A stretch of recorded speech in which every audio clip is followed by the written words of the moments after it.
கர்த்தராக இயேசு கிறிஸ்துவின் இனிய நாமத்தில் அன்பர்கள் வாழ்த்துக்களை தெரிவித்துக் கொள்கிறேன். விசேஷமாக இங்கே நமக்கு ஒரு 29ஆம் தேதி நமக்கு சுவிசேஷ கூட்டம் இருக்குது. அங்கே வெளியில் பின்னாடி எனக்கு வச்சுருக்கிறேன். தயவுசெய்து எடுத்துகிட்டு போங்க. நீங்கள் மாத்திரம் வராது, எல்லாரையும் மற்றவங்களையும் அழைத்து வரும்படியாக உற்சாகப்படுத்துகிறேன். ரொம்ப முக்கியமானது என்னென்னு கேட்டால், நாம் ஆசீர்வாதத்தை கற்றுக்கிறோம். இந்த நற்செய்தி பிறருக்கு அறிவிப்பது ரொம்ப முக்கியமானது. எனவே அதை மனதில் வச்சுக்கோங்க. இந்த ஊழியர்களுக்காக ஜெபிங்க, முயற்சி பண்ணுங்க பங்கு கொள்வதற்கு. அது மாத்திரமல்ல, மற்றவர்கள் அழைத்து வாங்க, அது ரொம்ப முக்கியமானது.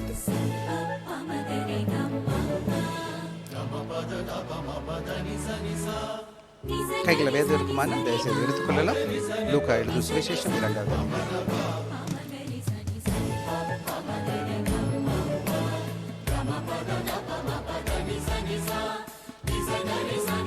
ஒரு சின்ன கதையை சொல்லிட்டு நான் கடந்து போகிறேன்.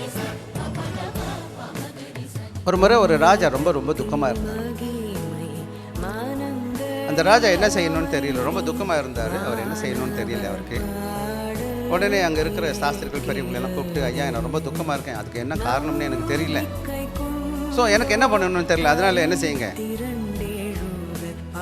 ஏதாச்சும் பண்ணுங்க அப்படின்னு. அப்போ அவங்க சொன்னாங்க. 2 பேர் என்ன செஞ்சாங்க, ஒரு சில தாத்தா சொன்னாங்க, நிறைய முறை பண்ணி பார்த்தாங்க. ஒருத்தராக ஒரு 2 ஓவியரை கூப்பிட்டுட்டு, மாஸ்டர் துக்கமாக இருக்குது, துக்கமாக இல்லாமல் இருக்குது, ஒரு படம் வரைஞ்சி காமிங்க அப்படின்னு சொல்லி சொன்னாங்க. அப்போ அதெல்லாம் தலை சிறந்த ஓவியர்கள், அவங்கெல்லாம் அழகாக என்ன செஞ்சாங்க, படம் வரைஞ்சாங்க.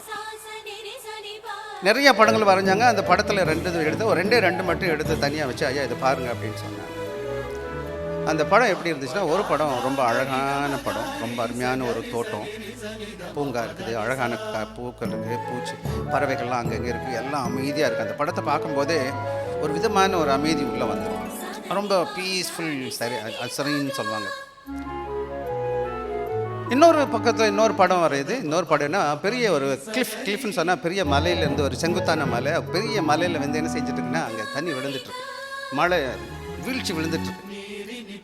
அந்த வீழ்ச்சி ரொம்ப சத்தம் கேட்குது. அது மாத்திரம் கிடையாது, அந்த வீழ்ச்சியில், அந்த வீழ்ச்சிக்குள்ளே அந்த கிளிஃபில் அது என்ன பண்ணுதுன்னு கேட்டால், ஒரு குருவி என்ன பண்ணுது, தான் குழந்தைகளுக்கு என்ன செய்யுது, குஞ்சுகளுக்கு சாப்பாடு ஊட்டுது. அது எந்த கிளிஃபில் இருக்குது, தண்ணி போகிற அந்த கிளிஃபில், அந்த சத்தத்துக்கு மத்தியில் அந்த கிளிஃபில் என்ன இருக்குன்னு கேட்டிங்கன்னா, அந்த பீஸ்ஃபுல்லாக அந்த குருவி என்ன செய்யுது, மழை வந்துட்டுருக்கு, இது போகுது வருது, அந்த பிள்ளைகளுக்கு என்ன செய்யுது, சாப்பாடு ஊட்டிக்கிட்டு. ஆக இப்போ என்ன சொல்ல வருவோம் அப்படின்னு கேட்டிங்கன்னா, நிம்மதியும் சந்தோஷமும் அமைதியும் எங்கே இருக்குன்னு கேட்டிங்கன்னா, அழகான சூழ்நிலை எல்லாம் அமைதியாக இருந்துருவாங்க, சந்தோஷமாக இருந்துருவாங்க. எல்லாமே எனக்கு கிடைச்சும் போது என்ன செய்வேன்னா, சந்தோஷமாக தானே இருப்பேன்.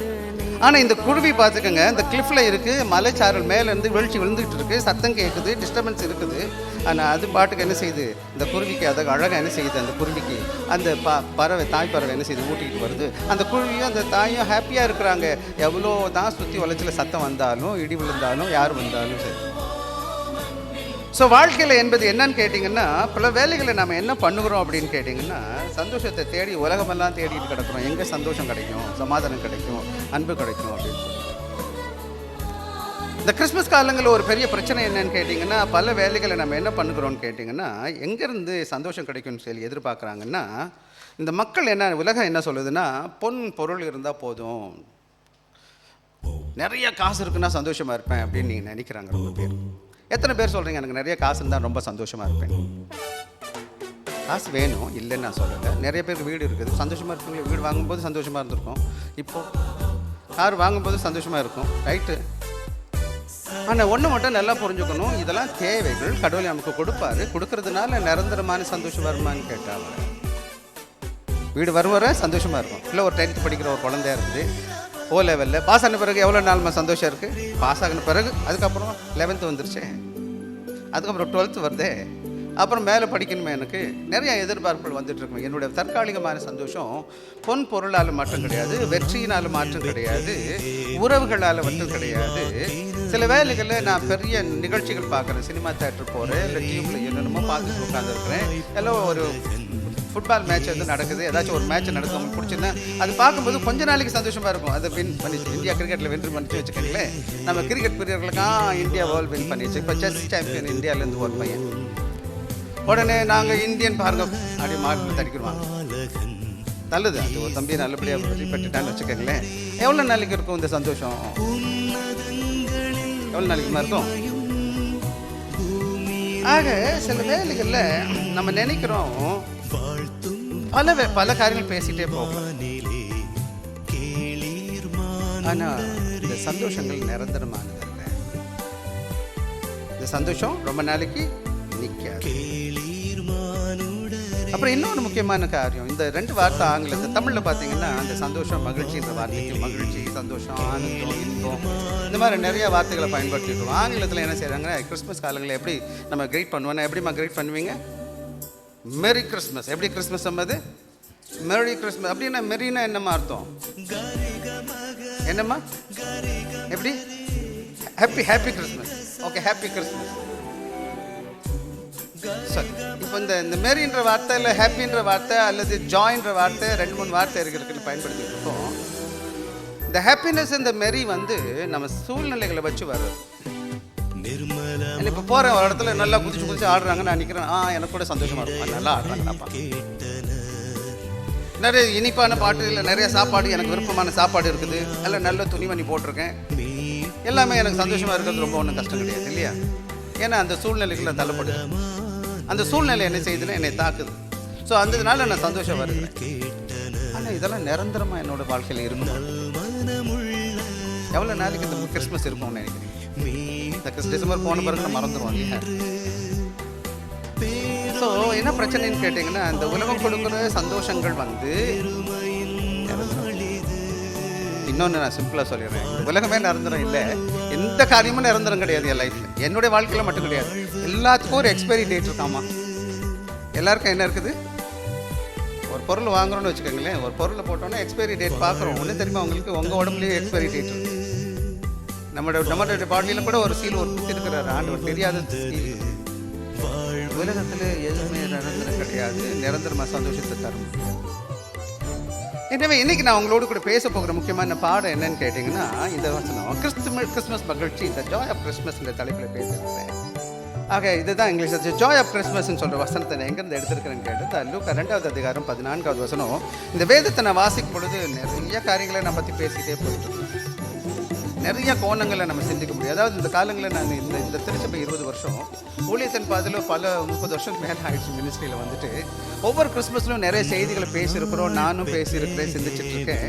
இப்போ போக போக போக போக வருஷத்தை நான் பார்க்கும் பொழுது இந்த வேதத்துலேருந்து பல ஆங்கிள் இந்த கிறிஸ்மஸ் ஆங்கிளை நம்ம பார்க்க முடியும். ஆண்டோட பார்வையில் பார்க்க முடியும், கிறிஸ்துவின் பார்வையில் பார்க்க முடியும், எப்படி மக்கள் பார்த்தாங்கன்னு பார்க்க முடியும். நிறைய காரியங்கள்லேருந்து நம்ம வேதத்தை இன்னைக்கு நான் உங்களோடு கூட பேச போகிற காரியம் என்னன்னு கேட்டிங்கன்னா, இந்த கிறிஸ்மஸ் கொடுக்குற சந்தோஷம். பல வேலைகள் இந்த கிறிஸ்மஸ் காலங்களில் வரும்பொழுது ஒரு விதமான குதூகல கொண்டாட்டத்தை நம்ம பார்த்துட்டு இருக்கிறோம். பல வேலைகளில் அது என்ன செய்யணும்னா, இந்த காலங்களில் ரொம்ப அலுவலாக மாறிடுவோம், ரொம்ப பிஸியாக மாறிடும். மேற்கத்திய உலகம் என்ன பண்ணுவாங்கன்னு கேட்டிங்கன்னா, இந்த காலங்களில் லீவ் போட்டு ஊருக்கு போயிடுவாங்க. ஏன் அப்படி போயிடுவாங்கன்னு கேட்டிங்கன்னா, அந்த குளிர் ரொம்ப, டிசம்பர் ரொம்ப குளிர். அப்போ குளிர்ந்து எஸ்கேப் பண்ணுறதுக்கு என்ன வழின்னு கேட்டால், குளிர் இல்லாத ஊருக்கு போகணும் இல்லையா? அப்போ வீட்டை விட்டுலாம் விட்டுட்டு அவன் தான் ட்ராவல் பண்ணுறதை கற்றுக்கிட்டாங்க.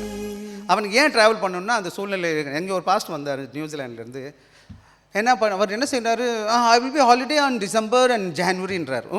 Have come you can go travel? Why? அது பார்த்தா அது அந்த மாதிரி அங்கே ஹெவி சம்மர். அப்போ ஸோ 2 மாதம் ட்ராவல் நான் போயிடுவேன், நான் யூரோப் போயிடுவேன் அப்படி இப்படின்னு சொன்னார்னு வச்சுக்கோங்களேன். இன்றைக்கி நான் இந்த மாதிரி நாடுகளுக்கு லீவ் போட்டேன், வெளியில் போகணும்னா ஸ்கூல் லீவ் கொடுத்துருக்காங்க, ரைட் போயிட்டு வாங்க. ஆனால் நாம் இந்த காலங்களில் எப்படி ஆண்டவருக்கு பிரியமாக செலவு செய்கிறோம்? ரொம்ப வலுவலாக வச்சுக்கிறாங்க, ரொம்ப பிஸி ஆக்கிறாங்க. கடவுளுக்கு விட்டுட்டு மற்ற எல்லா காரையும் செய்வாங்க. பொன் பொருள் அன்றைக்கி தான் வாங்குவாங்க, அன்றைக்கி தான் கோல்டு வாங்குவோம், அது வாங்குகிறோம், துணிமணி வாங்குகிறோம், அது வாங்குகிறோம், இது வாங்குகிறோம், குப்பை எவ்வளோ குப்பைமா வீட்டிலலாம் இருக்குது. வாட்ரோப் சாரி மேக்கி ஊர்லேருந்து வரவங்களுக்கு எனக்கு தெரியாது. எங்கள் வீட்டிலலாம் எத்தனை சட்டை, எந்த சட்டை நான் போடணும்னு, பாத சட்டை நான் போட்டதே கிடையாது. ஆனால் அது தொங்கிக்கிட்டே இருக்குது. இதுக்கப்புறம் இன்னும் கூட ஒரு சட்டை வாங்குறதுக்கு நான் இன்னும் வாங்குறதுக்கு முயற்சி செஞ்சுட்ருக்கோம். நான் வாங்கலை, என் வீட்டுக்காரர் சொன்னால் வாங்கி தரேன்னு சொன்னாங்க வச்சுக்கோங்க. எவ்வளோ செருப்பு இருக்குது, எந்த செருப்பு போடுறது, எவ்வளோ செருப்பு வீட்டில் இருக்குது. ஸோ இந்த பொன் பொருள், இந்த உலக காசிரியங்கள் என்ன செய்யுதுன்னா, என்னைய ஆண்டவர்கிட்ட விட்டுட்டு, ஆண்டவருடைய பார்வையை விட்டுட்டு என்னை என்ன செய்யுது, என்னோட திசையை, என்னோட சிந்தையை, என்னோட வாழ்க்கையை, என்னோட உணக்கத்தை திசை. அதனால தான் நீ சபையில் கூட பார்த்தீங்கன்னா குதிக்கிறது, ஆடுறது, இயேசு இல்லாத கிறிஸ்மஸ் தான் கொண்டாடுறாங்க. நிறைய சபைக்கு நான் போயிட்டேன். கிறிஸ்து இருக்காரான்னு கேட்டால் இல்லவே இல்லை. அங்கெல்லாம் அப்படி இருப்பாரான்னு கேட்டால் இல்லவே இல்லை அந்த சபைகளில். இங்கேயும் சில நேரங்கள் அப்படி தான் நான் உணர்றேன், தப்பாக எடுத்துக்காதீங்க. அது நான் ஊழியக்காரனாக இருந்து இதை சொல்கிறேன் நான் உங்களுக்கு. எங்கே இருக்கார் கிறிஸ்துவ? ஸோ இயேசு கிறிஸ்துவோட வாழ்க்கையில் இந்த இடத்துல வந்து இந்த வேத பகுதியை வாசிக்கும் பொழுது யார் பேசுறதுன்னு கேட்டிங்கன்னா ஏஞ்சல்ஸ், அதாவது தேவதூதர்கள் வந்து இயேசு கிறிஸ்துவை பற்றி, அவருடைய பிறப்பை பற்றி எப்படிப்பட்ட காரியங்கள் சொல்கிறாங்கன்னா, இந்த சந்தோஷம் எப்படிப்பட்ட சந்தோஷம் எங்கேருந்து வரும்னு சொல்லிக்கிறார். இது எங்கே இருக்குது இந்த உண்மையான மகிழ்ச்சின்னு கேட்டிங்கன்னா, ஆண்டவராக இயேசு கிறிஸ்து என்ற நபர் உங்கள் உள்ளத்துலேயும் எங்கள் இல்லத்துலையும் பிறக்கும் பொழுது மாத்திரம்தான் அது கொடுக்குற மகிழ்ச்சியை தவிர, இந்த கிறிஸ்மஸ் இயேசு கிறிஸ்துவின் மகிழ்ச்சி கிறிஸ்மஸ் கொண்டாடினா கூட பல வேலைகள் இந்த கிறிஸ்மஸில் கிறிஸ்துவ இல்லாத கிறிஸ்மஸை கொண்டாடி கொண்டு இருக்கிறோம். அன்பான பிள்ளைகளே, இந்த கால வேலையில் உங்கள்கிட்ட நான் கேட்குற கேள்வி இதுதான். கிறிஸ்மஸ் துணி போடுங்க, சாப்பிடுங்க, எங்கே வேணாலும் போங்க வாங்க, இயேசு உங்கள் உள்ளத்தில் இருக்கிறாருன்னு ஒரு வார்த்தை கேட்டு பாருங்க. நீங்கள் பணம் செலவு பண்ணுறீங்க, இது ஆண்டவருக்கு பிரியமான செலவு கேட்டு பாருங்க. நீங்கள் செய்கிற ஒவ்வொரு காரியமும் ஆண்டவர் மகிமைப்படுத்துமா, கனப்படுத்துமா, இயேசு கிறிஸ்துவ அங்கே இருப்பாருன்னா இந்த காரியத்தை செய்ய முடியுமான்னு கேட்டுட்டு பாருங்க. ஆக இன்னைக்கு இந்த வேத பகுதியிலேருந்து ஒரு சில காரியங்களை நான் சொல்லிட்டு வேகமாக போக இருக்கிறேன். அதுக்கு முன்னாடி இந்த வேத பகுதியை வாசிக்கும் போது இதோட பின்னணி லைட்டாக நான் சொல்லணும். உங்களுக்கு எப்போவுமே ஒரு வேத பகுதி எடுத்துக்கும் போது ஒரு சூழ்நிலை அது எதுக்கு சொல்லப்பட்டுச்சு, ஏன் சொல்லப்பட்டிருக்குன்னு பார்த்தீங்கன்னா, போன வாரத்தின் தொடர்ச்சி தான் இந்த வார செய்தி. போன வாரம் இதை பற்றி தான் முதல் பகுதியை நான் வாசித்து பேசுகிறேன். முதலாவது பகுதியில் பார்க்கும்போது அவர் தொடங்கும் போது என்ன செய்கிறாருன்னு கேட்டிங்கன்னா, 1வது வசனத்தில் அதாவது 2:1 அன்றைக்கி என்ன செய்கிறார், அன்றைக்கி ரோம அரசாங்கத்தால் அந்த நாடு யூதேயா ஜனம், அந்த பெத்லகேம், அந்த ஏரியாலாம் அவங்க ஆட்சி செய்து கொண்டு இருக்கிறாங்க. அப்போ அங்கே எஸ்தராயனா என்ன செய்கிறாரு, எல்லாரும் குடி மதிப்பு எழுதணும்னு சொல்லி அனுப்பப்படுறாங்க. முதலாவது குடி மதிப்பு எழுதுறது. அங்கே அவர் பேர் போட்டிருக்காரு, என்ன சார், சீஸ்டர்ஸ் அகஸ்டஸ். அவர் 2 பேர் போட்டிருக்காங்க. 1வது வசனத்தை ஒரு வசனம் போட்டிருக்காரு. வாசிக்கல 1வது வசனத்தை எனக்கு 2:1. அந்நாட்களில் உலகமெங்கும் குடி மழிப்பு வேண்டும் என்று அகஸ்தராயனார் கட்டளை பிறந்த. அகஸ்தராயன் சீசர் அகஸ்டஸ் சொல்லுவாங்க. அவர் மூலமா அவர் ரோம சக்கரவர்த்தியாக இருக்கிறார். அவர் சொல்றார், 2வது வசனத்தை வாசிங்கம்மா.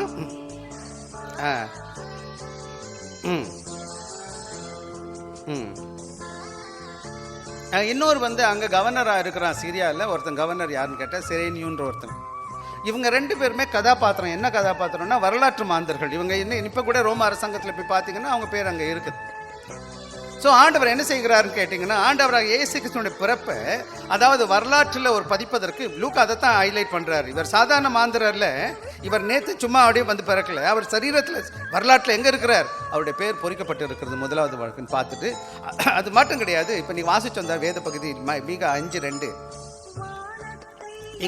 என்னமா சொல்லுது, எடுத்தவங்க எனக்காக வாசிக்கலாம். பெத்லஹேமே ஆயிரங்களுக்குள்ளே சிறியதா இருந்தும் இஸ்ரவேலை ஆள போகிறவர்.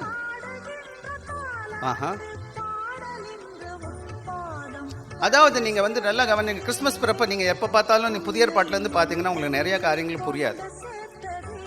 இயேசு கிறிஸ்து பிறப்பு வந்து ஒரு முக்கியமான செய்தி என்னன்னு கேட்டீங்கன்னா, எங்க சொல்லியிருக்கோம், முதல்ல எங்கம்மா சொல்லியிருக்கோம் இயேசு கூட பிறப்பை பத்தி? எங்கம்மா? ஆதியாகமம் எந்த வசனத்துல பாருக்கு? சரி, போயிட்டு போறோம். ஆதியாகமம் 3வது அதிகாரம் 15லயே கன்னியின் என்ன ஸ்திரீயின் வித்துன்னு வந்துருக்கு. முதல் புத்தகம் 3வது அதிகாரம் புரிஞ்சுக்கணும். ஆண்டவராக இயேசு கிறிஸ்து உலகத்தில் வரப்போகிறார், ஸ்திரீயின் வித்தாக வரப்போகிறார் என்பதை என்ன செய்ய ஆதியாகமம் 3வது அதிகாரம் தேவன் சொல்லிட்டார். அதான் முதல் சுவிசேஷம். அவர் கன்னியின் வித்தாக வருவார்ன்றது எங்க சொல்லப்பட்டிருக்கு? ஏசாயா திருப்பி சொல்றாரு, 7:14 சொல்றாரு, இதோ ஒரு கன்னிகை கற்பவதியாகி ஒரு குமாரனை பெறுவார்னு சொல்லுது. அதே 9:6 வரும்போது அவர் எப்படிப்பட்டவராக இருப்பார்னு சொல்லி இருக்குது.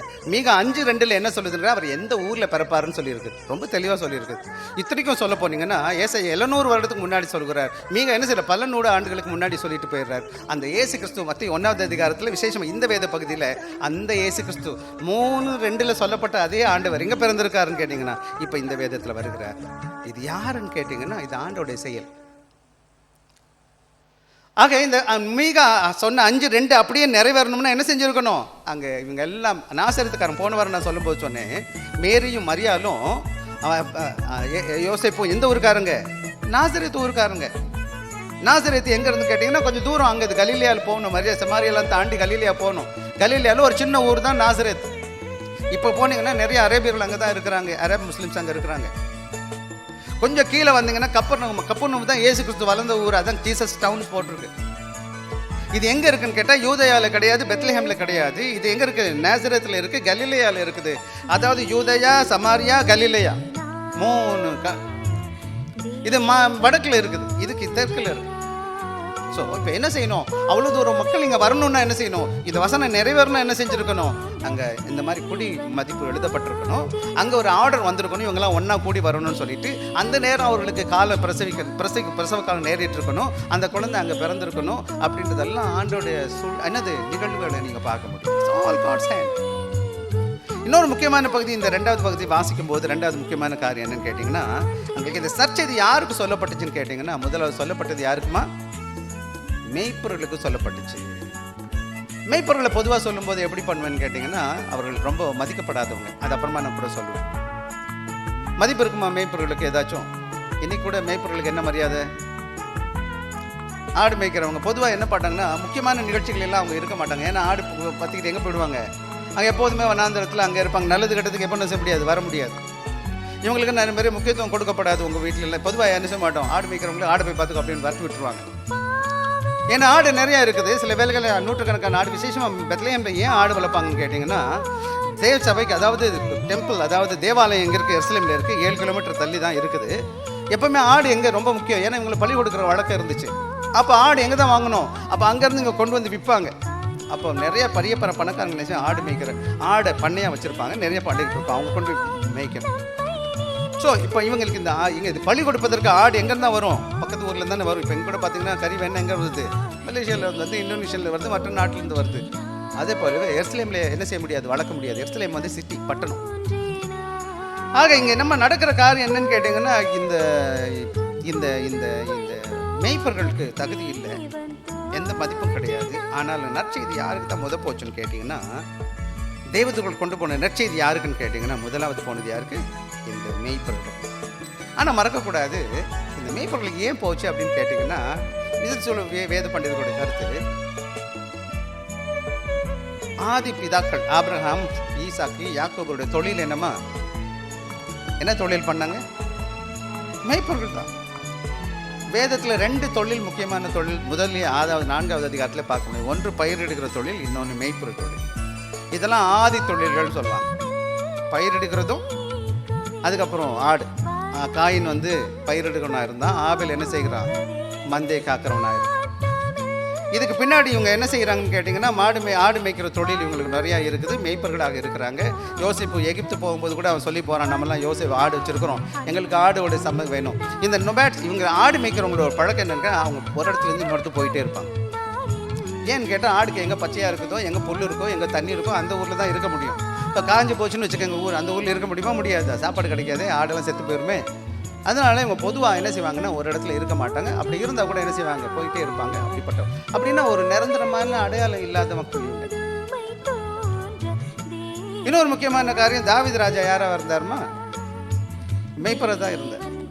அதுதானே நான் என்ன கர்த்தரின் மெய்ப்பராக இருக்கிறேன்னு சொன்னேன். அப்போ கடவுளை எப்படி சித்தரிக்கிறான்னு மெய்ப்பனாக. அது மாத்திரம் கிடையாது, ஆண்டவராக இயேசு கிறிஸ்து என்ன சொன்னார்?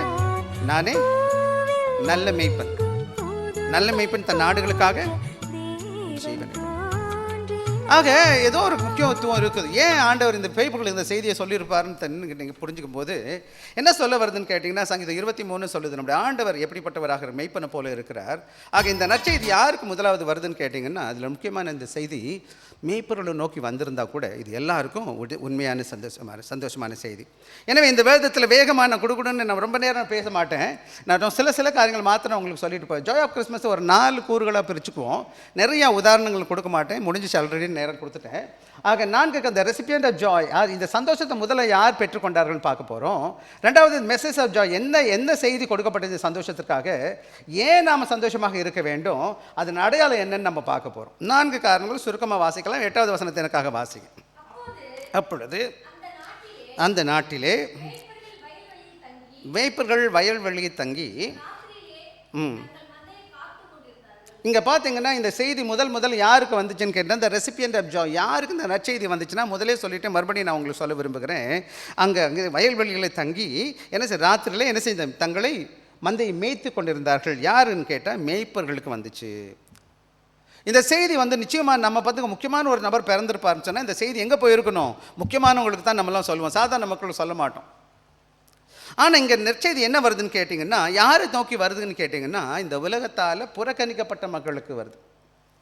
Ordinary people chosen by God. இங்கே என்ன பார்க்குறது? ஹம்பிள் ஷெப்பர்ட்ஸ், அதாவது தாழ்மையான எளிமையான எந்த தகுதியும் சமுதாயத்தில் இல்லாத இந்த மக்களை நோக்கி தான் இந்த நற்செய்தி போகுது. இன்றைக்கி இந்த செய்தி நீங்கள் யாருக்கு கொண்டு போகணும்னு கேட்டிங்கன்னா, பணக்காரன் படித்தவன் படிக்காத அப்படிப்பட்டவனை பார்க்கக்கூடாது. இந்த உலகத்தில் புறக்கணிக்கப்பட்டவங்க, மதிப்பு மரியாதை இல்லாதவங்களுக்கு என்ன செய்யணும்? இந்த நல்ல செய்தியை நம்ம எடுத்துக்கொள்ள வேணும். ஆக முக்கிய இதுக்கு உயர்ந்த நற்செய்தி ஆண்டவர் கர்த்தராகி இந்த உலகத்தை படைத்த ரட்சகர் படைந்திருக்கிறார். ஆனால் இந்த நற்செய்தி யாரை கடவுள் தெரிஞ்சுக்கிட்டார் முதல் சொல்வதற்கு கேட்டிங்கன்னா, இந்த மேய்ப்பர்களுக்கு தெரிஞ்சு கொண்டார். அது மாத்திரம் கிடையாது. இது முக்கியமான காரியம் என்னன்னு கேட்டிங்கன்னா, அவருடைய கிருபை யாருக்கு மாத்திரம் இருக்குன்னு கேட்டிங்கன்னா, இந்த உலகத்தில் பணம் படைத்தவனுக்கு மாத்திரம் ஆசீர்வாதம் இல்லை. பல மார்க்கங்கள் சொல்லலாம். படித்தவன் பணக்காரன் மற்றவனுக்கு தான் மதிப்பு. இன்னும் சில இடங்களுக்கு போனீங்கன்னா பணக்காரர்களாக இருக்கிறவங்க ஃபேமஸாக இருக்கவங்களுக்கு முதலிடம் கொடுப்பாங்க. சபைக்குள்ளே நான் வரும்பொழுது நல்லா சொல்லித்தரேன், இந்த நற்செய்தி எல்லாருக்கும் ஆண்டோட கிருபையால் கொடுக்கப்பட்டிருக்கு. ஏழை பணக்காரன் படித்தவன் படிக்காதவன் இந்த மாதிரி ஒரு சபையில் இருக்கக்கூடாது. விசேஷமாக நாம் நல்லா புரிஞ்சுக்க வேண்டிய பாடம் என்னன்னு கேட்டிங்கன்னா, இந்த செய்தி எதை குறிக்குதுன்னு கேட்டிங்கன்னா, ஆண்டவர் என்ன செய்ய யார்ட்டையும் பாரபட்சம் பார்க்காதவராக இருக்கிறார். இன்னும் சொல்ல போனால் இந்த உலகத்தை நலிந்து போன திக்கற்ற புறக்கணிக்கப்பட்ட மக்களை முதலாவது விரும்புகிறவராக இருக்கிறார். அதை தான் இங்கே நான் பார்க்குறேன். அதான் showing that is grace is available to all. அவருடைய கிருபை எல்லாருக்கும் சமமானது இருக்குது. அவருடைய நற்செய்தி எங்கே பார்க்குறோன்னு கேட்டிங்கன்னா, அவர் வருகிறார். அது மாத்திரம் கிடையாது. இன்னொரு முக்கியமான காரியம் என்னன்னு கேட்டால், பிக்சர் ஆஃப் காட்ஸ் கிங்டம். இதுதான் தேவ ராஜ்யத்தின் படத்தை நாங்கள் பார்க்குறேன். இந்த இடத்துல வந்து நற்செய்தி எதை காமிக்குதுன்னு கேட்டிங்கன்னா, இது reflects God's pattern through of the scripture. வேதம் முழுவதும் பார்த்தீங்கன்னா ஆண்டவர் தெரிந்து கொள்கிற ஒரு கூட்டம் யாருன்னு கேட்டிங்கன்னா, தங்களை தாழ்த்துற மக்களை. நான் பெரிய பணக்காரன், எனக்கு வசதி இருக்குது, ரொம்ப படிச்சிருக்கிறேன், அப்படிப்பட்டவனை கடவுள் விரும்புகிறதே கிடையாது. உண்மையை நான் உங்களுக்கு சொல்லித்தரேன். அவருடைய கிருபை யாருக்குன்னு கேட்டிங்கன்னா, அவருடைய நன்மை யாருக்குன்னு கேட்டிங்கன்னா, அவர் நற்செய்தி யாருக்குன்னு கேட்டிங்கன்னா, ஆவியில் எளிமை உள்ளவன் பாக்கியவான். மத்தேயு 5வது அதிகாரம் 3வது வசனம் என்ன சொல்லுதுன்னு கேட்டிங்கன்னா, ஆவியில் எளிமை உள்ளவன் பாக்கியவான். வாசிப்போமா? மத்தேயு 5:3 வாசிங்க.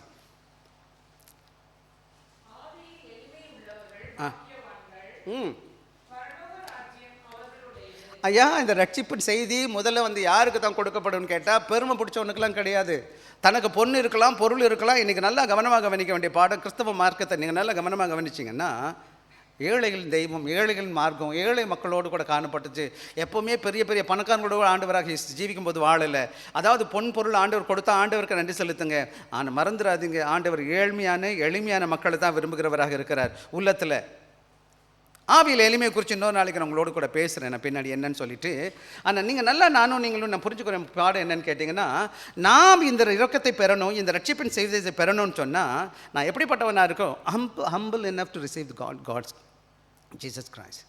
இந்த வழியில் தாழ்மை இல்லாமல் இயேசு கிறிஸ்து உங்கள் உள்ளத்தில் வரமாட்டார், பிறக்க மாட்டார். உங்கள் வீட்டில் எல்லா பொண்ணு இருக்கலாம், பொருள் இருக்கலாம், பெருமை உள்ளவர்களாக காணப்பட்டீங்கன்னா, ஐயா நீங்கள் விழுந்து வாங்கினா கூட நீங்கள் சொல்லிக்கலாம் இயேசு வருவார் போவேன். ஆனால் உங்கள் வீட்டில் என் வீட்டில் வரமாட்டார். என்னுடைய செயல்பாடு தாழ்மையானதாக இருக்க வேண்டும். அதாவது நான் வந்து சில வேலைகளில் தாழ்மைன்ற வார்த்தை தப்பாக புரிஞ்சுக்கூட, நான் தாழ்மையாக இருக்கிறேன் அப்படின்னு நினச்சிக்கிட்டிங்கன்னா நீங்கள் தாழ்மையாக இல்லாதவங்க, பெருமை பிடிச்சவங்க. அதனால தான் நாங்கள் ரொம்ப சில நடிப்புலாம் நிறைய நடிப்பாங்க. தாழ்மையானவங்க தான் தாழ்மையாக இருக்கிறதே தெரியாது. அவன் நான் முக்கியமாக நினைக்கவே மாட்டான். நான் ரொம்ப பெரிய ஆள் நினச்சிட்டு வந்து அவன் கிறிஸ்தவன் இல்லை. நான் ரொம்ப பேர் சிலருக்குலாம் நான் ரொம்ப மரியாதை கொடுக்கேன். ஆக்சுவலி என்னுடைய பாஸ்டர் தமத்தித்தோ, நான் இந்த போதகர் இருந்தேன், நான் அவர் கீழே படிச்சுட்டு வந்தேன். நான் முதலாவது நான் அவரை பார்க்கும் பொழுது எனக்கு ரொம்ப மரியாதை இருந்துச்சு. அந்த ஐயா ரொம்ப பெரிய சபைகள் 44 சபை சிங்கப்பூரில் இருக்குது. இந்த பிபி சபை நிறையா நூறுக்கணக்கான ஊழியக்காரங்கள் உலகமாக போயிருக்காங்க. ஆஸ்திரேலியாவில் இருக்குது, இந்தோனேஷியா இருக்குது, இந்த வட்டாரம் முழுவதும் பிபி சபை இருக்குது. எல்லாருக்கும் தெரியும் அவர் தான் பாஸ்டர்னு சொல்லிட்டு. போனீங்கன்னா ரொம்ப சாதாரணமாக இருப்பார். லஞ்சுக்கு நம்ம லஞ்சில் லைனில் க்யூவில் நிற்போம் சாப்பிட்றதுக்கு. அவரும் நிற்பார். அவர் கூட வந்து அவங்க எடுத்து கொடுப்பாங்க. கொஞ்சம் வயசாகிட்டார். அப்புறமா நம்ம அவர் டேபிளில் உட்காந்துக்கலாம். விஐபி மாதிரி ஒன்று நடந்துக்க மாட்டார், சாதாரணமாக இருப்பார். அவர் பாட்டு சாப்பிட்றோம், நம்ம சேர்ந்து அவரே டேபிளில் உட்காந்துருப்போம். பெருமையாக இல்லை. எனக்கு ஒரு டீன், அவரோட மருமங்க டீன் இருந்தானா, அப்போ தான் வந்து பைபிள் காலேஜுக்குள்ளே நுழையிறேன். நான் பெரிய பேக் வச்சுருக்கேன், புக்ஸ்லாம் வச்சுருக்கேன், ரொம்ப ஹெவியாக இருக்குது. ஜெஃப்ரி கோன் பேர். நான் கம் நாதன் கம் அப்படின்னு கூட்டிகிட்டு வந்து என்ன செய்கிறான், என் மூட்டையெல்லாம் தூக்கிட்டு கிடுக்குடுன்னு அவர் தூக்கிட்டு போகிறாரு. நான் இல்லை, கம் ஏன் சூட்கேஸ் தூக்கிக்கிட்டு ஓடுறாரு அவர். எனக்கே பார்க்க பக்குன்னு இருக்கு, என்னடா ஏன் சூட்கேஸ் நான் தூக்க வேண்டேன் அப்படின்னு சொல்லிட்டு. உள்ளத்தில் எளிமை. படிச்சிருக்கலாம், பணம் இருக்கலாம், பதவி இருக்கலாம், நீங்கள் இவ்வளோ பெரிய பெரிய கொம்பனாக இருக்கலாம் அந்த உலகத்தில், உங்களுக்கு உலகமே கும்பிடு போடலாம். இங்கே வரும்போது எப்படி இருக்கக்கூடாது, அந்த பெருமையெல்லாம் தூக்கி வெளியில் போட்டு அந்த கேட் உள்ளே என்ட்ரு ஆகும்போது, ஆண்டவரே நான் ஒன்றும் இல்லை சுவாமி.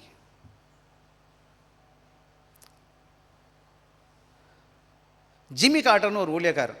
ஜிம்மி கார்ட்டர் ஊழியக்காரர் இல்லை, 39th பிரசிடென்ட் ஆஃப் யுஎஸ்ஏ, அமெரிக்காவில் 39வது பிரசிடென்ட் ஜிம்மி கார்ட்டர்னு பேர். போய் இன்றைக்கி டச் பண்ணி தட்டி கூகுளில் பாருங்கள். அவர் ஒரு சின்ன பேப்டிஸ்ட் சர்ச் பாஸ்டர், மெம்பர். அவர் பெரிய பிரசிடென்ட், நோபல் பிரைஸ் வேறு கொடுத்துருக்காங்க. சர்ச் போகும்போது என்ன பண்ணுவார்? நான் பிரசிடென்ட், யூஎஸ் பிரசிடென்ட், வாங்க நான் தான் நிற்பேன் முன்னாடி. இஸ் ஹம்பிள் காய். இவர் சண்டே ஸ்கூல் டீச்சர்மா அந்த ஸ்கூலில், அந்த சர்ச்சில். அந்த ஆள் 39வது பிரசிடென்ட்டு, நோபல் ப்ரைஸ் பண்ணியிருக்கிறாரு. இவர் சோ பிக். ஆனால் சர்ச்சில் எப்படி இருப்பாராம்? ஒரு பேப்டிஸ்ட் சர்ச், சின்ன சபை தான், ரொம்ப பெரிய, இவ்வளோ பெரிய பில்டிங் கூட இல்லை. அந்த பில்டிங்கை படம் பார்த்தீங்கன்னா, பெருமை உள்ளவனுக்கு கடவுள் எதிர்த்து நிற்கிறார், தாழ்மை உள்ளவனுக்கு தேவன் கிருபை அளிக்கிறார். இந்த நற்செய்தி தாழ்மையானவர்களுக்கு தான் முதல்ல, பெருமை உள்ளவர்களுக்கு கிடையாது. உண்மையான சந்தோஷம் எங்கே வரும் அப்படின்னு கேட்டிங்கன்னா, என்றைக்கு நான் உண்மையில் இந்த உலகத்தில் எனக்கு கண்ட ஒரு உலகம் பொருள் எனக்கு இல்லை ஆண்டவரே, நீங்கள் வேணும்னு என்றைக்கு நான் நினைக்கிறேனோ, என்னை நான் தாழ்த்துக்கிறேனோ, அவர்களுக்கு மாத்திரம்தான் முதலாவது அந்த ரட்சிப்பு வரும் என்பதை நான் புரிஞ்சுக்கணும். ரெண்டாவது முக்கியமாக எனக்கு அந்த மெசேஜ் ஆஃப் ஜாய், அதாவது அந்த மெசேஜ் என்னன்னு கேட்டிங்கன்னா 10வது வசனம் எனக்காக வாசிக்கலாம். தேவதூதன் அவர்களை நோக்கி, பயப்படாதிருங்கள், இதோ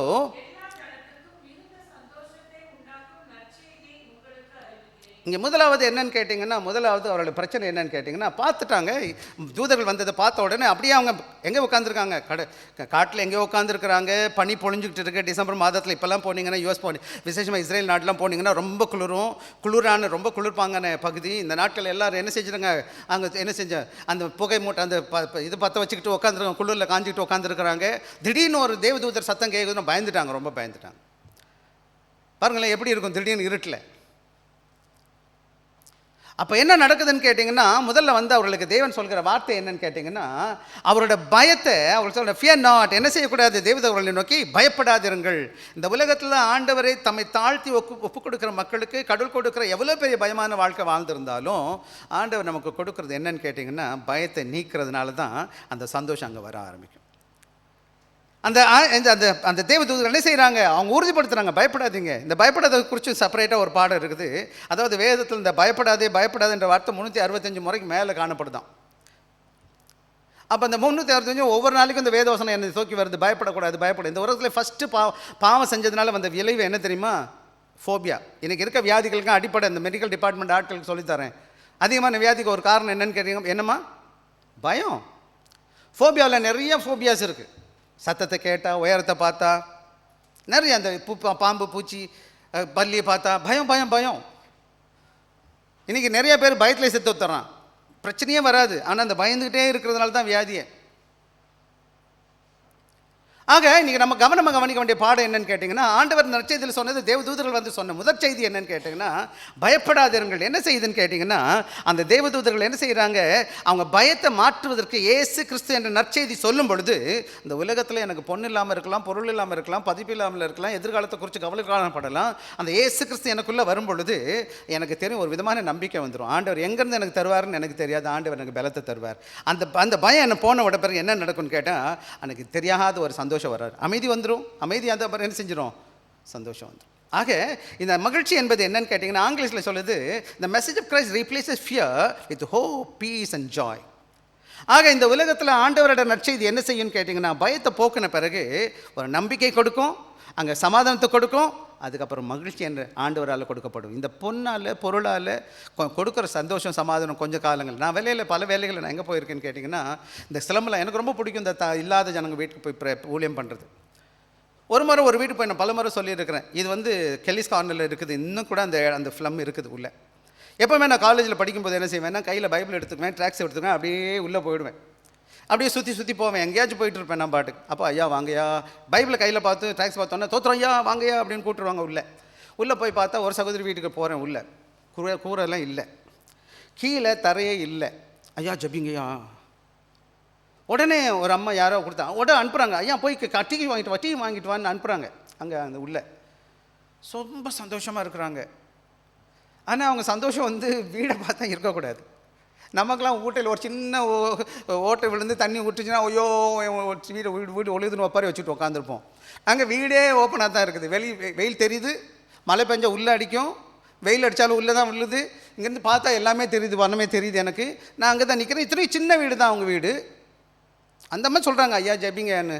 ஆனால் அந்த துக்கத்தை அவங்க முகத்தில் நான் பார்க்கல. சந்தோஷமாக இருக்காங்க. ஏன்னா ஆண்டவர் உள்ளே இருக்கிறாரு. அங்கே அந்த அத்தவாரத்தில் போனீங்கன்னா ஆட்டோ டிரைவர்ஸு, பாத்திரம் கழுவுறவங்க, வீடு வீடாக வேலை பார்க்குறவங்க, இப்படிப்பட்டவங்க தான் சபையில் இன்றைக்கி நிறைய பேர் இருக்கிறாங்க. பயசி பாருங்கள் அந்த ஜனங்கள்கிட்ட போயிட்டு. நீங்கள் அவங்க சூழ்நிலைகளை பார்த்தா அவங்க சந்தோஷமாக இருக்கவே கூடாது. ஆனால் ஆண்டவர் அவங்களை மார்க்க என்ன செஞ்சுருக்கார், அழகாக மாற்றி வச்சுருக்கிறார். உண்மையில் நான் அவங்க மாதிரி ஆட்களை பார்க்கும்போது எனக்கு ரொம்ப சந்தோஷமாக இருக்கும். இது தாண்டா உண்மையான ஆண்டவரோட பிள்ளைங்க. எனக்கு எவ்வளோ பொன் பொருள் இருந்தாலும் எப்போ பார்த்தாலும் கிரம்பிளிங்னு சொல்லுவாங்க. என்னம்மா நம்ம ஊரில் பார்த்தீங்களா எப்படி இருக்காங்க நம்ம ஆளுங்க. நான் சின்ன வயசில் நான் ஏழ்மையான குடும்பத்தில் தான் வந்திருக்கேன். எனக்கு ஒரு சின்ன பென்சில் கொடுத்தா ரொம்ப குதூகலமாக இருக்கும், சந்தோஷமாக இருக்கும். Oh pencil, rubber, eraser. எனக்கு எல்லாம் புதுசு புதுசாக வாங்கி கொடுத்தா what is this, I don't like it. Air கண்டிஷனா சேர்ச்சியா, அழகான பியூஸ் இருக்குயா, இறங்குனா வீட்டை விட்டு இறங்குனா என்ன செய்யுது, ரொம்ப நடக்க வேண்டியதில்லை, சேத்துல நடக்க வேணாம், மலையில் நினைக்க வேண்டாம், என்னென்னமோ இருக்குது. ஆனால் வர கூப்பிட்டு ஜனங்க வருவாங்களா? வந்தால் கூட சந்தோஷமாக இருப்பாங்களா? ஏசு உள்ளே இருந்தால் மட்டும்தான் நீங்கள் சந்தோஷம் இங்கே இருப்பீங்க. இல்லைன்னா இங்கேயும் போட்டலாம் இப்போ என்னது கம்ப்ளைண்ட் பாக்ஸாக தான் இருப்பீங்க. தோத்துறா ஐயா அது சரியில்லை, இது சரியில்லை, அவர் சரியில்லை, இவர் சரியில்லை. என்னத்தை பேசுகிறார் அவர், என்ன அப்புறம் பேசுகிறார், அவருக்கு ஒன்றுமே தெரியல அவருக்கு. சரி போயிட்டு போ. ஏசு கிறிஸ்து வரும் பொழுது உங்கள் வாழ்க்கையில் இயேசுவின் நற்செய்தி முதல் செய்தி என்ன செய்து, தேவதூர்கள் வந்து மந்தை மேய்ப்பர்களை பார்த்து சொன்னாங்க, பயப்படாதிருங்கள். இந்த பயம் என்பது போக்கும் பொழுது ஆண்டோட நம்பிக்கை வரும், ஆண்டோட சமாதானம் வரும், ஆண்டோட மகிழ்ச்சி வரும். அது மாத்திரம் கிடையாது, இந்த யாருக்கு இந்த செய்தி வருதுன்னு கேட்டிங்கன்னா, good news for great joy. எப்படிப்பட்ட செய்தியா அது? பயப்படக்கூடாதுன்னு சொன்னவங்க என்ன சொன்னாங்க, எல்லா ஜனத்துக்கும் மிகுந்த சந்தோஷத்தை உண்டாக்கும் நற்செய்தி. இந்த செய்தி என்ன செய்தின்னு கேட்டால், ஏசு கிறிஸ்து விசேஷமாக அவர்கள்லாம் யூத மேய்ப்பர்களாக இருக்கிறாங்க. அவங்க எல்லாரும் காத்துக்கிட்டு இருக்காங்க, மேசியா வரப்போகிறான்னு சொல்லி. எத்தனை 2000-4000 வருஷம் காத்துக்கிட்டு இருக்காங்க, வரப்போகிறார்னு சொல்லிட்டு. அந்த நற்செய்தியை கொண்டு வந்திருக்கேன். இன்றைக்கி பார்த்துங்களேன், நம்ம ரொம்ப நாள் காத்துக்கிட்டு ஒரு பொருள் வந்தால் எவ்வளோ சந்தோஷமாக இருக்கும். இந்த காலங்களில் நானும் நீங்களும் நல்லா புரிஞ்சுக்கணும், இந்த உலகத்தில் ஆண்டவராக இயேசு கிறிஸ்து பிறக்கிற மிக நற்செய்தி அன்பான பிள்ளைகளே. இந்த பாதத்தில் நரகத்துக்கு போய்கிற மக்களுக்கு, பொன் பொருள் இல்லாத மக்களுக்கு நான் சொல்லித்தரேன் உங்களுக்கு. பணத்தினால, பதவினால, பட்டத்தினால, பொண்ணால், பொருளால் வாங்க முடியாத இயேசு கிறிஸ்து நபர் உள்ளே பிறக்கும்போது மாற்றப்படுவாங்க. இப்போ இயேசு வந்து மாற்றிட்டாருன்னு வச்சுக்கோங்க, வாழ்க்கையில் மற்ற பொருள்லாம் இல்லாட்டி கூட வர ஆரம்பிச்சிடும். வரது உடனே இல்லைன்னா கூட அவங்க எப்போயுமே சந்தோஷமாக இருப்பாங்க. ஏன்னு கேட்டால் அதுதான் நல்ல செய்தி. ஏன் இயேசு கிறிஸ்துவின் பிறப்பு நற்செய்தின்னு கேட்டிங்கன்னா, அந்த செய்தி என்ன செய்யுது, என் நித்தியத்துக்கு என்னை மகனாக ஆண்டோட பிள்ளையாக மாற்றுகிறது. இந்த பூமியில் மாத்திரம் நான் ஆண்டோட பிள்ளை கிடையாது. இயேசு கிறிஸ்துவின் நற்செய்தி, இயேசுவை என் வாழ்க்கையில் உள்ளத்தில் சொந்த ரட்சகராக ஏற்றுக்கொள்ளும் பொழுது என்ன நடக்கும்னு கேட்டிங்கன்னா, என்ன சொல்லுதுன்னு கேட்டிங்கன்னா, இது இந்த rooted in God's eternal salvation, நித்திய ரட்சிப்பில் காணப்படுது. பல வேலைகளை நம்ம சுகவீனமாக நம்ம வீட்டுக்கு போகிறோம், நம்ம ஜெபிக்கிறோம். ஒரு கதை இருக்குது. இப்போ சமீபத்தில் தான் அந்த நான் போஸ்ட் பண்ணேன்னு நினைக்கிறேன், போன வாரத்துக்கு முந்தின வாரம்னு நினைக்கிறேன், படித்து பாருங்கள். போன வாரம் சண்டே புல்லட்டினில் நியூஸை ஒரு போட்டிருந்தேன். இன்றைக்கி ரட்சிக்கப்பட்டுட்டீங்கன்னு சொன்னால், இயேசுவை ஏற்றுக்கொண்டீங்கன்னு சொன்னால், உங்கள் வாழ்க்கையில் நிச்சயமாக நீங்கள் பெரிய நற்செய்தி பெற்றிருக்கீங்க. ஏன்னு கேட்டால் நீங்கள் பரலோகத்துக்கு போக போகிறீங்க. ஏசு கிறிஸ்து இல்லாமல் பொண்ணு இருக்குது, பொருள் இருக்குது, ஆஸ்தி இருக்குது, சொத்து இருக்குது, சுகம் இருக்குது, எல்லாமே இருக்குது. எனக்கு ஏசு என்ற மாதிரி எனக்கு என் உள்ளத்தில் இல்லை, என் வாழ்க்கையில் இல்லைன்னு சொன்னீங்கன்னா, அன்பான பிள்ளைகளுக்கு சொல்கிறேன், வேதம் சிறப்பாக சொல்லுது, அவங்க எல்லோரும் எங்கே போகிறாங்க, எல்லாத்தையும் விட்டுட்டு அவங்க எங்கே போவாங்கன்னு உங்களுக்கு தெரியும். அது நான் சொல்லணும்னு அவசியமே கிடையாது. வேதம் சொல்லுது, அவங்க நரகத்துக்கு போக போகிறாங்க. சில வேலைகளில் இந்த உலகத்தில் நீங்கள் எப்படி இருக்கீங்க என்பது முக்கியம் கிடையாது. இந்த ஏன் அது நற்செய்தின்னு கேட்டிங்கன்னா, நீங்கள் ஆண்டோட மகனாக மாற்றப்படுகிறீங்க, மகளாக மாற்றப்படுகிறீங்க, உங்களை தேவ நித்தியத்துக்கு அழைத்து செய்கிறார். அதான் சொல்லுது, long away Xavier has been born, the great joy, the joy is not fleeting, it is rooted in God's eternal salvation. ஏன்னு கேட்டால் ஏசு கிறிஸ்துவோட அது மாத்திரம் கிடையாது. இந்த நற்செய்தி யாருக்குன்னு கேட்டிங்கன்னா, ஃபார் ஆல் பீப்புள், எல்லா ஜனத்துக்கும். விசேஷமாக நீங்களும் நானும் நல்லா தெரிஞ்சுக்கணும், இந்த நற்செய்தி யாருக்கு சொல்லப்பட்டிருக்குன்னு கேட்டிங்கன்னா, யூனிவர்சல், எல்லா உலக மக்களுக்கும், எல்லா நாடுகளுக்கும், எல்லா விதமான ஜனத்துக்கும், எல்லா மொழி பேசுகிறவர்களுக்கும், தமிழர்களுக்கு மாத்திரம் கிடையாது. பரலோகத்துக்கு போனால் பரலோகம் எப்படி இருக்கும் தெரியுங்களா உங்களுக்கு? பரலோகத்தில் எந்த நாட்டு மக்கள் இருப்பாங்கன்னு நினைக்கிறீங்கம்மா? எந்த பாஷை பேசுகிறவங்க இருப்பாங்கம்மா? கிறிஸ்தவ ரிலிஜன் யாரையும் புறக்கணிக்கலை. எந்த மதத்துக்காரங்களையும் எந்த ஒரு மொழி பேசுகிறவங்களையும் அதில் எந்த நாட்டுக்காரங்கள் கிடையாது. அங்கே போன பிறகு தேவனுடைய அன்பு தான் முதல். ஒரே பாஷை. நம்ம எல்லாரும் வெவ்வேறு நாட்டு மக்களாக காணப்படுவோம். அங்கே என்னது செக்ஷன்லாம் கிடையாது. இந்த நாட்டுக்காரங்களுக்கு அந்த இடம் இந்த இடம்னு சொல்லிட்டு அங்கே எல்லாம் ஒரே ஆண்டோட பிள்ளைகளாக காணப்படுவோம். அங்கே எப்படி இப்போ ஆண்டவராக இயேசு கிறிஸ்து தலைமையில் அவருடைய கிருபை அவர் ராஜ்யத்தில் அவர் ராஜாவாக இருப்பார். நம்ம எல்லாருடைய பிள்ளைகளாக காணப்படுவோம். அங்கே இருப்போம். அங்கே இருப்போம். சில வேலைகளை நான் உள்ளத்தில் பார்க்க சபையில் வந்து பிளவுகளை நம்ம பார்த்துட்டு உட்காந்துருக்கோம். எனக்கு வருத்தம் தான் இந்த காரியம். வேதத்தை சொல்லாத காரியத்தை நம்ம பார்த்துட்ருக்கோம். சின்ன சொல்ல போனால் பல வேலைகள் இது ஆண்டவர் பிரியமில்லாத பல காரியங்களை சபையில் பார்த்துட்ருக்கோம். ஆண்டோட பிள்ளைகளுக்கு சொல்லுகிறேன் இந்த நற்செய்தி எல்லா மக்களுக்கும், ஏழை பணக்காரன் படித்தவன் படிக்காதவன், எந்த நாட்டு மக்களாக இருக்கட்டும், எந்த இன மக்களாக இருக்கட்டும், எந்த மொழி மக்களாக இருக்கட்டும். நான் சென்னை மக்கள்கிட்ட சொல்லுவேன், சென்னை பசங்க ஊழியக்காரங்கள்ட்ட சொல்லுவேன், தம்பிங்களா எல்லா விதமான மக்களும் சபைக்கு வரணும். எனக்கு ஆசை தெரியுமா? நொண்டி நொடம் ஏழை பணக்காரன் எல்லாரும் உள்ளே வரணும். இது சோஷியல் கிளப் மாதிரி இருக்கக்கூடாது. ஒரே கூட்ட மக்கள் எல்லாரும் வந்தால் சந்தோஷமாக வாங்க வாங்க வாங்க எல்லாரும் கூட்டிகிட்டு வரணும் சபைக்கு. Do we see Christ as a source of joy? இந்த நற்செய்தி யாருக்கு கொடுக்குது? இந்த நம்முடைய ரட்சிப்புக்கு சந்தோஷத்திற்கு யார் தான் காரணம்னு கேட்டிங்கன்னா இயேசுவென்ற நற்செய்தி வரணும். நான் வேறு எதுவும் பற்றி பேசுவதனால இந்த நற்செய்தி கிறிஸ்மஸ் ஆகாது. கிறிஸ்துவாகியவ இயேசு கிறிஸ்து உங்கள் உள்ளத்திலையும் இல்லத்திலையும் பிறந்திருக்கணும். இங்கே வந்திருக்க ஒவ்வொருவருக்கும் நான் சொல்லுகிற ஒரே காரியம்தான், ஏசு என்ற நபர் வரும்பொழுது மட்டும்தான் காரணம் வரும். அது மாத்திரம் கிடையாது. இந்த நற்செய்தி எங்கன்னு கேட்டிங்கன்னா, மூணாவது த சோர்ஸ் என்ன, ரீசன் என்னன்னு கேட்டிங்கன்னா, வசனம் 11வது வசனம் எனக்காக வாசிக்கலாம். இன்று கர்த்தராகிய கிறிஸ்து என்னும் இரட்சகர். ரெண்டாவது காரியம் மீகா 5 சொன்னது ரெண்டாவது நிறைவேறதை நீங்கள் பார்க்க முடியுது. ஃபுல்ஃபில்மெண்ட் என்ன பார்க்குறோம்? அந்த மீகாவில் சொன்ன காரியம் அப்படியே நிறைவேறுகிறது. நான் முதலே சொல்லிட்டேன். அது இன்று எங்கே பிறந்திருக்காரா? இன்று கர்த்தராகிய இயேசு கிறிஸ்து இரட்சகர் எங்கே பிறந்திருக்காரு? உங்களுக்கு தாவீதின் ஊர். அது தாவீதின் ஊர் எந்த ஊர்? அதுதான் பெத்லகேம். மீகா 5:2 சொன்னது பார்த்துருக்கோம். துல்லியமாக ஆண்டவராக இயேசு கிறிஸ்துவின் பிறப்பு நற்செய்தி மீகா சொன்னது, மீகாட்ட சொல்லிட்டு போனது இத்தனை வருட காலங்களுக்கு அப்புறம் என்ன செய்யுது? அது நிறைவேறதை நீங்கள் பார்க்க முடியும். அது மாத்திரம் கிடையாது. அவர் எப்படிப்பட்டவராக இருக்கிறன்னு கேட்டால் 3 நாமங்கள் கொடுக்கப்பட்டவருடைய பிறப்பில் அவர் எப்படிப்பட்டவராகமா வாசிக்கமா எனக்காக மறுபடியும். என்று கர்த்தராகிய கிறிஸ்து. கர்த்தர்னா என்னம்மா? முதலாவது அவர் என்ன? கர்த்தராகிய கிறிஸ்து இரட்சகர். என்னதுமா முதல்ல? இன்று கிறிஸ்து என்னும் இரட்சகர். இந்த இதில் மூணு நாமங்கள் இருக்குது அந்த இயேசு கிறிஸ்துவுக்கு. முதல்ல இரட்சகர். அவர் பேர் என்னம்மா? அவர் இந்த உலகத்தில் நம்முடைய பாவத்திலிருந்தும் பாவத்தின் பிழியில் இருந்தும் பாவத்தின் சாபத்தில் இருந்தும் பிசாசின் பிடியிலிருந்தும் மீட்பதற்காக வந்த தேவனாக இருக்கிறார். அவர் இரட்சகராக இருக்கிறார். அது மாத்திரம் கிடையாது, கிறிஸ்து என்ற பேர் கொடுக்கப்படுற. கிறிஸ்துனா என்னம்மா அர்த்தம்? மேசியா, மெசாயான்னு இங்கிலீஷ் சொல்லுவாங்க. மேசியானா என்ன? அபிஷேகம் பண்ணப்பட்டவர். பழைய பாட்டில் யார் அபிஷேகிப்பாங்கன்னா ராஜாக்களையும் பிரதான ஆசாரிகளை தான் என்ன செய்வாங்க? அபிஷேகிப்பாங்க. அவர் என்ன செய்கிற வேதம் சொல்லுகிறது? அவர் பிரதான ஆசிரியராக இருக்கிறார், ராஜாவாக இருக்கிறார், அவர் ப்ராஃபட் பெரிய தீர்க்கதரிசியாக இருக்கிறார் என்று வேதம் சொல்லுகிறது. அதனால் அவர் அபிஷேகிக்கப்பட்டவராக இருக்கிறார். அது மாத்திரம் கிடையாது, லார்டுன்னு சொல்கிறது. அவர் என்ன பண்ணுறார்? ரட்சகர். என்னம்மா? ஆண்டவர். அப்புறம் ஆண்டவர்னா என்னம்மா அர்த்தம்? கிறிஸ்து என்னும் ரட்சகர். உங்களுக்கு கர்த்தராகிய இயேசு. கர்த்தன்ற வார்த்தை லார்ட் அல்லது என்னவா இருக்கிறார்? அவர் தான் நம்முடைய ஆண்டவர், ஓனர். கிரீக்கில் இந்த வேர்டு வந்து குரியோஸ்ன்ற ஒரு வேர்டு. குரியோஸ்னா என்னது? ஆண்டவன் ஏன்றோம் இல்லையா? ஆண்டவர்னா யார்? நம்ம ஆளுகிறவர். அவருடைய ஆளுகை கீழே அவர் இந்த நம்மை மாத்திரம் கிடையாது, இந்த உலகத்தை ஆளுகிற ஆண்டவர். அதுதான் அந்த இடத்துல கதை அதான் சொல்லுவது. அவர் 3 நாமங்கள் இருப்பதை நீங்கள் பார்க்க முடியும். அது மாத்திரம் கிடையாது, என்ன செய்யுது? அவர் ஆராதிக்கக்கூடியவராக இருக்கிறார் என்பதுன்னு புரியுது. லார்ட்னா என்னது? இன்னொன்று, அவர் ஆண்டவர்னா என்ன செய்யணும்? நான் அவர் ஆராதிக்கணும். அவர் ராஜாவாக இருக்கிறார், கர்த்தராக இருக்கிறார். ஆக இந்த 3 நாமங்களை நம்ம பார்க்குறோம். அது மாத்திரம் கிடையாது, அவர் என்ன செஞ்சாங்கன்னு கேட்டிங்கன்னா, அவர் உங்களுக்கும் எனக்கும் சந்தோஷத்தை கொடுப்பதற்கு வந்தவராக இருக்கிறார். அது யாருக்கு அது பிறந்திருக்காருன்னு சொல்லுது? உங்களுக்கு. யாருக்கும்? அது உங்களுக்கு, எல்லாத்துக்கும். இன்றைக்கு உங்களுக்கு, எங்களுக்கு, நமக்கு, ஒவ்வொருவருக்கும் இன்றைக்கி இயேசு கிறிஸ்து உங்கள் உள்ளத்தில் என் உள்ளத்தில் பிறக்கணும். எனவே நீங்கள் இந்த இயேசு கிறிஸ்துவ சொந்த ரட்சகரை ஏற்றிருக்கீங்கன்னாலும் நீங்கள் கேட்டு பாருங்கள். உண்மையாக சமாதானம், சந்தோஷம், பொண்ணால் பொருளால் உலக ஆசீர்வாதங்கள் கொடுக்கும் கொஞ்ச நாளைக்கு. ஆனால் இயேசு என்ற நபர் உங்கள் வாழ்க்கையில் தனிப்பட்ட வாழ்க்கையில் சொந்த ரட்சகராக ஏற்றுக்கொள்ளலைன்னு சொன்னால் இந்த சந்தோஷம் நிரந்தரமானதாக இருக்காது அன்பான பிள்ளைகள். இந்த மகிழ்ச்சி உங்களுக்குள்ளே வரணும்னு சொன்னால் உங்கள் வாழ்க்கையை நீங்கள் தேவனுக்கு ஒப்புக் கொடுக்க வேண்டும்.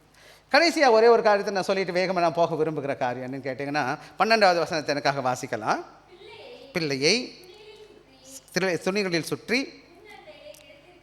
முன்னணியில் கிடைத்திருக்க காண்பீர்கள். இதுவே இங்கே பார்த்தீங்கன்னா இங்கே முதலாவது ஆண்டவராக இயேசுக்களுடைய பிறப்பு போன வாரமும் நம்ம பேசணும். அவர் தாழ்மையான பிறப்பை நம்ம பேசணும், ஒரு சூழ்நிலையை பார்த்தோம். இந்த தாழ்மையில் ரொம்ப முக்கியமானது என்ன? தாழ்மை. ஆண்டவருடைய பிறப்பு நம்ம சித்தரிக்கிற காரியம் என்னன்னு கேட்டிங்கன்னா, இந்த உலக மக்கள் எதிர்பார்க்கிறதை காட்டிலும் இந்த உலகம் பொன் பொருளை பார்க்குது, எதிர்பார்க்குது. ஆண்டவர் அப்படிப்பட்ட காரியங்களுக்கு எதிராக இருக்கிறார். அவருடைய அடையாளத்தின் பிறப்பின் அடைப்பு அடையாளம் எதிர் காமிக்குதுன்னு கேட்டிங்கன்னா, அவர் சந்தோஷம் எங்கே தான் வரும்னு கேட்டால் தாழ்மையில் வரும். பண்ண பிள்ளைகளே, எனக்கு எல்லா பொருளும் இருக்கிறதுனால சந்தோஷம் வந்துச்சுன்னா அது உண்மையான சந்தோஷம் கிடையாது. உண்மையாக நீங்கள் தேவனுக்கு தங்களை தாழ்த்தி ஒப்புக் கொடுக்கும் பொழுது அந்த சந்தோஷம் எனக்கு வருது பார்த்தீங்களா, அதுதான் உண்மையான மகிழ்ச்சி என்பதை நம்ம புரிஞ்சுக்கணும். அது மாத்திரம் கிடையாது, இந்த உலகம் கொடுக்கிறது அது மாத்திரம் கிடையாது. ஜாய் இன் சிம்பிளிசிட்டின்னு சொல்லுவாங்க. இந்த ஜாய் எங்கே எப்படி இருக்கணும்? இங்கே பொண்ணால் பொருளால் உலக ஆசீர்வாதங்களால் பகுதியால் அல்ல பொருள் வாங்குறதுனால சந்தோஷம் வருதுன்னா அது இல்லை. என்னுடைய சந்தோஷம் எங்கிறது வரணும்? தாழ்மையில், எளிமையில். கிறிஸ்துவை பார்க்கும்போது கிறிஸ்து என்னோட உள்ளத்தில் பிரதிபலிக்கணும். இந்த சிம்பிள் இந்த இந்த கிறிஸ்மஸ் காலத்தை நான் எப்படி நான் செய்ய போகிறேன்? தாழ்மையாக எளிமையாக இல்லாத ஜனங்களை விசாரிக்க போகிறேன். என்னோடய ஆசை என்ன தெரியுங்களா? ஏன் தெரியுமா சுவிசேஷ கூட்டம் வைக்கிறோம் நம்ம சில நேரங்களில் இந்த கிறிஸ்மஸ் காலங்களில்? இதை பேர் சொல்லியாச்சும் வாங்கடா ஏழை பிள்ளைங்க, வாங்கடா கடவுள் வசனத்தை கேளுங்கடா, வாங்கடா எங்களோட கூட சேருங்கடா, சாப்பிடுங்க போங்கடா. என் வீட்டில் கூட சில நேரங்களில் எனக்கு ஏதாச்சும் நல்லது கட்டது இருந்துச்சுன்னா நான் இல்லாத பசங்களாம் கூப்பிட பார்ப்பேன். இருக்கிறவங்களை கூப்பிட்றது எனக்கு விருப்பம் கிடையாது. இல்லாதவங்களை கூப்பிட்டு வந்து கதவு சொல்லுவோம். இல்லாதவங்களுக்கு கொடுக்கணுமா, இருக்கணும் கொடுக்கணுமா நம்ம? ஆக இன்னைக்கு நீங்களும் நானும் focusing on Christ rather than the worldly distraction. இந்த உலகத்தில் கிறிஸ்துவை இந்த கிறிஸ்மஸ் காலங்களில் சிந்திக்கணுமே தவிர அதை குறித்த காரியங்கள் என் மனதில் காணப்படணுமே தவிர, ஆக எனக்கு சந்தோஷம் கிறிஸ்துவால் கிடைக்கணுமே தவிர மற்ற எந்த காரியங்களால் வருகிறது காரியம் உண்மையான கிறிஸ்மஸாக இருக்க வாய்ப்பு கிடையாது. ஏசு கிறிஸ்து நினச்சிருந்தா பெரிய ராஜாதி ராஜர் வீட்டில் பிறந்திருக்கலாம், அல்லது பெரிய பெரிய பிரபுக்கள் வீட்டில் பிறந்திருக்கலாம். அவர் பிறக்கும்போது பெரிய பெரிய காரியங்கள் செய்திருக்கலாம். இந்த இடத்துல இன்னொரு கவனமான வசனம் 13வது வசனம் எனக்காக வாசிங்க. 13-14 வாசிங்க. அந்த க்ஷணமே பரமசேனையின் திரள் தோன்றி தேவனுக்கு மகிமையும்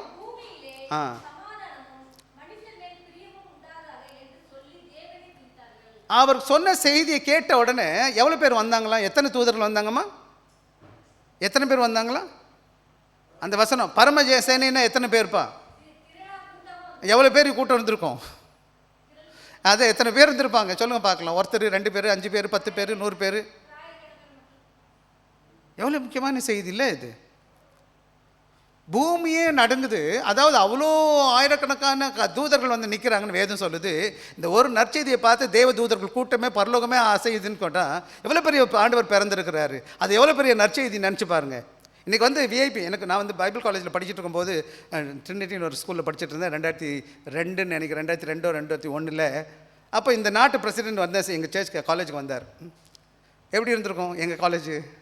திருன்னு எல்லாம் ரெடி, அவன் ஓடுறான் இவன் ஓடுறான் எல்லாம் ஓடுறானுங்க. ஏன்னா விஐபி வர்றாரு, சிங்கப்பூர் கவர்மெண்ட் பிரசிடென்ட் வர்றாரு. நான் அங்கே தான் படிச்சுட்ருக்கேன். அப்புறம் நாங்களாம் சேப்பில் வந்தார், அவர் மூலையில் உட்கார வச்சுட்டாங்க, சேப்பில் உட்காருங்க அப்படின்னு. அப்புறம் நம்ம எல்லாம் கிளாஸ் நடத்தணும், ப்ரோக்ராம் நடத்தணும்னு வச்சுக்கோங்களேன். ஆக இந்த உலகத்தை படைத்த மகா உன்னதமான ஆண்டவர் இந்த பூமியில் வந்து உதிக்க போகிறார். சாதாரண எளிய மக்களுக்கு இந்த நற்செய்தி போகுது. அவர் பிறந்த கோலம் எளிமையான கோலம். ஆனால் அந்த எளிமையான ஆண்டவர் அல்ல. அவர் சர்வத்தையும் படைத்த தேவனாக இருக்கிறார். அவர் பூமியில் வந்திருக்கிறார். அது எப்படி எனக்கு தெரியும்? இந்த எல்லா ஜனக்கூட்டம் அங்கே இருக்க திரளான தேவர்கள் என்ன செய்து தேவ தூதர்கள் வந்து நிற்கிறாங்க. அவங்க வந்து சொன்ன செய்தி என்னன்னு கேட்டிங்கன்னா வாசிங்க 14வது வசனம். மகிமையும் சமாதானமும்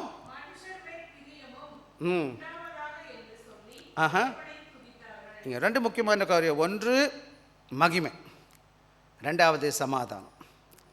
இன்றைக்கி கிறிஸ்மஸில் நீங்கள் எது செய்தாலும் சரி கடவுளை மகிமை மட்டும்தான் முதல்ல காணப்படணும். கடவுள் மகிமைப்படுத்தாத காரியங்கள் எதுவாக இருந்தாலும் செய்யாதீங்க. இந்த பூமியில் வேறு எதுவும் இல்லை நம்மளோட நோக்கம். வெஸ்ட்மின்ஸ்டர் கன்ஃபெஷன் ஆஃப் ஷார்ட்டர் கேட்டகரிஸில் முதல் கேள்வி என்னன்னு கேட்டிங்கன்னா, what is the chief and a man? முதல்ல மனிதனுடைய தலையாய கடமை என்னன்னு கேட்டால் டு க்ளோரிஃபை ஹிம். அவரை மகிமைப்படுத்துறது மட்டும்தான் வேலை. சபையில் நீங்கள் பாடுறது, ஆடுறது, குதிக்கிறது என்ன வேணாலும் பண்ணிட்டு போங்க. கடவுளை கனப்படுத்தாத எந்த காரியத்தையும் செய்யாதீங்க. ஆண்டவராக இந்த உலகத்தில் பூமி வந்ததுக்கு காரணம் மனிதன் என்ன செய்யணும்? கிறிஸ்துவ தேவனை மகிமைப்படுத்தணும். ரெண்டாவது, எல்லா மனிதர்களும் சமாதானமாக காணப்பட வேண்டும். ஒருத்தருக்கு ஒருத்தர் ஒற்றுமையாக இருக்கணும், சமாதானமாக இருக்கணும். எந்த ஊரில் சமாதானமாக இருக்கிறாங்களோ அவங்க வீட்டில் ஒற்றுமை இருக்குது. எங்கே ஒற்றுமை இருக்கோ அங்கே சந்தோஷம் இருக்குது, மகிழ்ச்சி இருக்குது. எங்கே எல்லாமே இருக்குது, சண்டை போட்டுகிட்டே உட்காந்துருங்க, எவ்வளோ அழகாக இருக்கும் பார்க்குறதுக்கு. நீங்கள் பல வேலைகளில் பிரச்சனைகள் வருவதுக்கு காரணம் என்னன்னு கேட்டிங்கன்னா, நீங்கள் எப்படி இல்லை, சந்தோஷம் இல்லை, சமாதானம் இல்லை, ஒற்றுமை இல்லை. அதுக்கு காரணம் என்னென்னு நீங்கள் நல்ல ஆண்டவரோட மகிமைப்படுத்தலை, ஆண்டவரை கனப்படுத்தலை. ஆக இங்கே முடிச்சுடுவோம். நம்ம எல்லாருக்கும் நாங்கள் ஒரு சில பாடங்கள் நம்ம கற்றுருக்கோம். வேகமாக நான் சொல்லிடுறேன். இந்த நற்செய்தி இந்த உலகத்தில் உள்ள எல்லா மக்களுக்கும், யாரும் ஒரு தனிப்பட்ட மக்களுக்கு எல்லாருக்கும் உள்ளதாக இருக்கிறது. ஆண்டவராக உண்மையான சமாதானம் எங்கேருந்து வந்து ஏசு கிறிஸ்துவினார் மூலம் மட்டுமே தான் வர முடியும். God's glory is a central. கடவுளில் மகிமை மாத்திரம்தான் என் வாழ்க்கையில் இந்த கிறிஸ்மஸ் காலங்களில் மையமாக இருக்கணும். கிறிஸ்மஸை விட்டுட்டும் சரி, என் தனிப்பட்ட வாழ்க்கையாக இருக்கட்டும், குடும்ப வாழ்க்கையாக இருக்கட்டும், வேலை ஸ்தலத்தில் இருக்கட்டும், நான் யார் கூட என்ன வர வச்சிருந்தாலும் ஆண்டவரை கனப்படுத்தாத காரியத்தை செய்யாதீங்க. God meets us in humility. பெருமையுள்ளவனை கர்த்தர் எதிர்த்து நிற்கிறார். யார் கர்த்தர் விரும்புகிறார், கர்த்தர் யார் சந்திக்க விரும்புகிறார் இந்த கிறிஸ்மஸ் காலங்களில் கேட்டிங்கன்னா, தன்னை உண்மையாய் தாழ்த்துகிறவனை விரும்புகிறவராக இருக்கிறார். வர்ஷிப் இன் ரைட் ரெஸ்பான்ஸ். உண்மையாகவே நான் தேவனை ஆராதிக்கணும். இந்த பார்த்தீங்கன்னா இந்த மெய்ப்பொருள் என்ன பண்ணாங்கன்னு கேட்டிங்கன்னா, உடனே அதை செய்தியை கேட்ட உடனே என்ன செய்யல, வீட்டில் உட்காந்து தோத்திரம் ஆண்டவரே எனக்கு ரொம்ப சொன்னது ரொம்ப நன்றி, நான் வீட்டில் இருக்கிறேன்னு சொல்லலை. உடனே என்ன செஞ்சாங்க, மரியாதை பார்ப்பதற்கு அவங்க என்ன கிஃப்ட் கொண்டு போனாங்கன்னு எனக்கு தெரியாது. நிச்சயமாக ஒரு ஆட்டுக்குட்டியை பிடிச்சிருப்பான், வாங்கடா நம்ம எல்லாரும் போகலான்னு சொல்லி எத்தனை பேர் போனாங்கன்னு எனக்கு தெரியாது. அவங்க உடனே போய் என்ன செஞ்சாங்க, மரியாதையும் அந்த குழந்தையும் பார்த்து தான் வேதம் சொல்லுகிறது. அது மாத்திரம் கிடையாது, இன்னொரு முக்கியமான காரியம் நம்ம என்ன செய்யலாம் அப்படின்னு கேட்டிங்கன்னா, celebrate joy of Jesus Christ. ஏசு கிறிஸ்து உள்ளத்தில் வந்ததுனால, அந்த நற்செய்திக்குனால, அதுக்காக நீங்கள் சந்தோஷமாக கிறிஸ்மஸை கொண்டாடணுமே தவிர உலகம் கொண்டாடுற மாதிரி நான் செய்யணும்னு நினைக்காதீங்க. ஏசு கிறிஸ்து இந்த உலகத்தில், அதாவது முதல் கிறிஸ்மஸில் எத்தனை பேர் என்னென்ன பண்ணியிருப்பாங்கன்னு நினைக்கிறீங்க? முதல் கிறிஸ்மஸில் ஒன்றுமே இல்லைல்ல. ஃபஸ்ட் கிறிஸ்மஸ் எப்படி மறந்துருக்கோம்? ஏசு பிறந்தப்போ நிறைய பேருக்கு தெரியாது, தெரியுமா உங்களுக்கு? ஏஞ்சல் வந்து சொன்ன பிறகு இவங்க போய் சொல்லி அப்புறம் மேய்ப்பர்கள்லாம் சொல்லிக்கிட்டே போனாங்கன்னு வேதம் சொல்லுது. மேய்ப்பர் போய் ஏசு கிறிஸ்து பிறந்த வாப்பான்னு கூட்டிகிட்டு வந்திருப்பாங்க. அவங்க சொன்னது தான் முதல் செய்தி. ஆக நீங்கள் இந்த செய்யும் போது என்ன செய்யணும்னு கேட்டிங்கன்னா, இந்த சந்தோஷத்தின் நற்செய்தியை கொண்டாட பாருங்கள். அது மாத்திரம் வர்ஷிப் வித் ஆல் கிராட்டிடியூட். என்னுடைய ஆண்டவர் இந்த உலகத்தை படைத்த மகா உன்னதமான தேவன் பிறந்திருக்கிறார். அது மாத்திரம் live humility and pursue peace. தாழ்மையாக வாழுங்க, எல்லாத்தையும் சமாதானமாக இருந்த கிறிஸ்மஸ் காலங்களில் ஒரு தீர்மானம் எடுங்க. இந்த நாளில் ஆண்டவரோட மகிமைப்படுத்துவேன். ரெண்டாவது முக்கியமான காரியம் என்ன செய்யுங்க தெரியுங்களா? தாழ்மையாக இருக்கிறது மாத்திரம் கிடையாது, எல்லாற்றுக்கூடையும் சமாதானமாக இருக்க பவுல் சொல்கிறார் ரோமர் 12 கூடுமானால் எல்லாருக்கூட எப்படி இருக்கணும், நீங்கள் சமாதானமாக இருங்க. சிலர் சமாதானமாக இருக்க விரும்ப மாட்டாங்க, அது ஒரு பக்கம். ஆனால் நீங்கள் எல்லாரும் கூட என்ன கூடாது, கடவுளுக்கு பிரியமில்லாத காரியத்தை செய்யாதீங்க. அது ரெஸ்பாண்ட் ஃபெய்த் அண்ட் ஆக்ஷன். இந்த சீஷர்கள் என்ன, இந்த மெய்ப்பொருள் கேட்ட பிறகு என்ன பண்ணாங்க தெரியுங்களா? கேட்டுட்டு விசுவாசித்தாங்க. விசுவாசித்தது மாத்திரம் கிடையாது, என்ன பண்ணாங்க, செயல்பட்டாங்க. இன்றைக்கி சபையில் என்ன பிரச்சனை தெரியுங்க உங்களுக்கு? கேட்பாங்க, அதெல்லாம் நான் விசுவாசிக்கிறேன், அப்புறம் செய்யத்தான் மாட்டேன், அதெல்லாம் சொல்ல மாட்டேன், எங்கேயும் போக மாட்டேன் பாஸ்டர். எதுக்கும் கடவுள் உங்களை பார்த்துட்ருக்காரு. Be inclusive and welcoming. யார் வந்தாலும் சபையில் எல்லோரும் உள்ளே வாங்க வாங்க வாங்க, கூப்பிட்டுட்டு வாங்க. என்னை பொறுத்தளவு கேட்டிங்கன்னா, நான் யார்ட்டையாச்சும் இப்போ எங்கே பார்த்தாலும் சரி, யார் பார்த்தாலும் நான் பேசிடுவேன். வாய்ப்பு தேடுவேன், எப்படியாச்சும் பேசணும்னு சொல்லிட்டு உள்ளே வந்தோன்னே வாங்கன்னு கூட்டிகிட்டு வருவேன். அது சீனனாக இருக்கட்டும், மலாயாக இருக்கட்டும், யாராக இருக்கட்டும், யார் வந்தால் எனக்கு என்ன, ஆண்டவர் தேடுற ஜனங்கள் கூட்டிடுவேன். எத்தனை பேர் நீங்கள் கூட்டிகிட்டு வந்திருக்கீங்க? எத்தனை பேர் கூட்டி வர முயற்சி செஞ்சுருக்கீங்க? எத்தனை பேர் உங்கள் மக்களுக்காக ஜெபிக்கிறீங்க? இந்த நற்செய்தி என்ன, அது நான் அது கடைசி முடிச்சிடலாம். இந்த 4 காரியம் நான் உங்களுக்கு சொன்னேன். இந்த ஜாய் ஆஃப் ரெசிபியன் யாருன்னு கேட்ட தாழ்மையான மேய்ப்பர்கள். The message of joy, ஏசு கிறிஸ்துவே அந்த நற்செய்தியின் மகிழ்ச்சியின் செய்தி. காரணம் என்னென்ன, ஏசு கிறிஸ்து இந்த உலகத்தில் எனக்காக பிறந்திருக்கிறார், அதான் அடுத்த செய்தி. காரணம் சைன் என்னன்னு கேட்டால், அவர் தாழ்மையான கோலத்தில் அவர் பிறந்திருக்கிறார். அந்த தாழ்மையின் இயேசு கிறிஸ்துவ என் இல்லத்திலையும் வைக்கும் பொழுது நானும் தாழ்மையாக இருக்கணும். இந்த தாழ்மை நற்செய்தி எல்லாருக்கும் கற்றுக் கொடுக்கணும். வாங்க கண்ண மூடி ஜெபிப்போம். அன்பில் இயேசு சுவாமி, இந்த நல்ல நாளுக்காய் ஸ்தோத்திரிக்கிறோம் அப்பா. இந்த நன்மையான வேளையிலும் இந்த வார்த்தையை கேட்பதற்கு கிருபை கொடுத்ததற்காக நன்றி. எப்படி இந்த மேய்ப்பர்கள் ஆண்டவரே உண்மையான சந்தோஷத்தை கிறிஸ்மஸில் பெற்றுக்கொண்டார்களோ, எப்படி இயேசு கிறிஸ்து எங்கள் இரட்சகராக ஆண்டவரே எங்களுக்காக பிறந்து மீட்பராக பிறந்திருக்கீங்க சுவாமி, உம்மை ஏற்றுக்கொள்வதற்கு கர்த்தர் கிருபை தாங்க. உண்மையான சந்தோஷத்தை இந்த உலகத்தில் எல்லாருக்கும் நாங்கள் பரிசாற்றுவதற்கு எங்களுக்கு கர்த்தர் கிருபை கொடுக்கும்படியாக ஜெபிக்கிறேன். உம்மை அறியாத பிள்ளைகள் யாராக இருப்பார்கள், ஆனால் அவர்கள் உம்மை ஏற்றுக்கொண்டு தங்கள் வாழ்க்கை உமக்கு ஒப்புக் கொடுக்க அவர்களுக்கு கிருபை பாராட்டும். நீரே மீதியான காரியங்களை பொறுப்பேற்றுக்கொள்ளும். எங்களுக்கு நல்ல வாய்ப்பை தந்ததற்காக நன்றி செலுத்துகிறோம். இயேசு கிறிஸ்துவின் இனிய நாமத்தில் கேட்கிறோம் நல்ல பிதாவே, ஆமென்.